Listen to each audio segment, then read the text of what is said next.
When we don't pray, number one, we faint. Luke 18:1. When we don't pray, we faint. The word fainting there is to lose momentum, to lose energy, to lose vibrancy. Your vibrancy in the spirit, your passion in the spirit is sustained by the fire that your prayer life produces. When we don't pray, we faint. Number two, when we don't pray, we die. I don't mean die like spiritual death alone. Literally, physically, we die.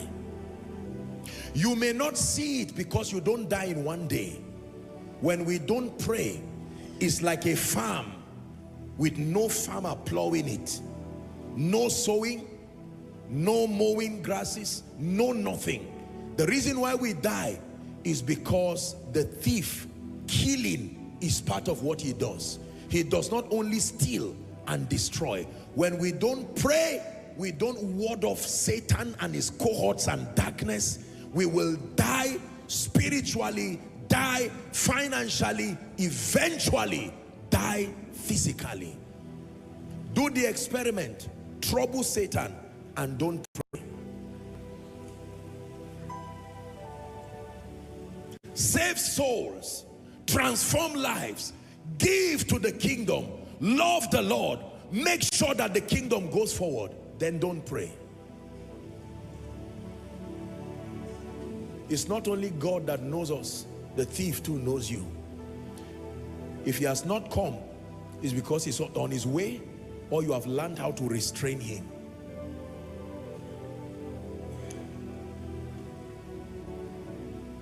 When we don't pray, we faint.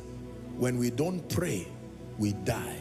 Finally, when we don't pray, we never birth prophecies. Prophecies fail. I preached a message many years ago why prophecies fail. I gave one reason that time, but I found more reasons now with time.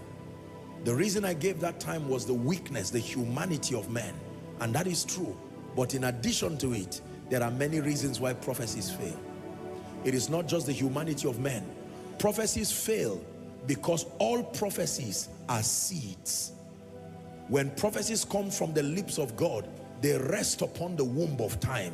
Something must be done to incubate prophecies until they mature and they are birthed.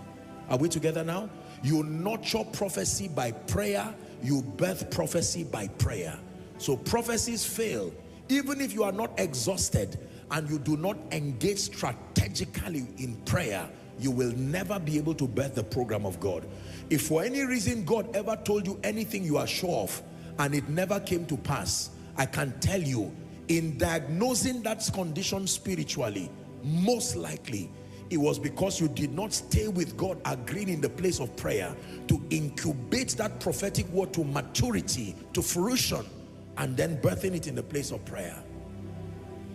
Everything God tells you, your next assignment is to pray. You are not just praying to fight Satan. Even if Satan is not there, the process of praying to birth things is a spiritual technology. It is not always about demons. When a baby is in the womb of her mother, it's not about demons. It is the process of growth. You nurture it in the place of prayer. And when it is the 9th month in the spirit, you push through prayer. As soon as Zion travails, she shall put forth a son. A son can mean a vision. A son can mean a new dimension. A son can mean another level in grace. Take note of this. When we do not pray, we faint.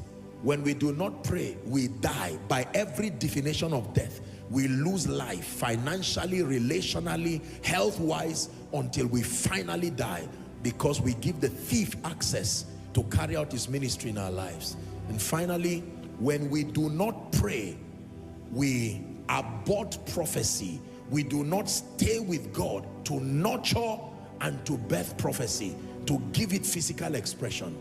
It is for this reason, ladies and gentlemen, that he spake a parable to the end that Koinonia, to the end that Joshua Selman, to the end that you and your family, you and everyone around you, that they pray and not to faint. Right?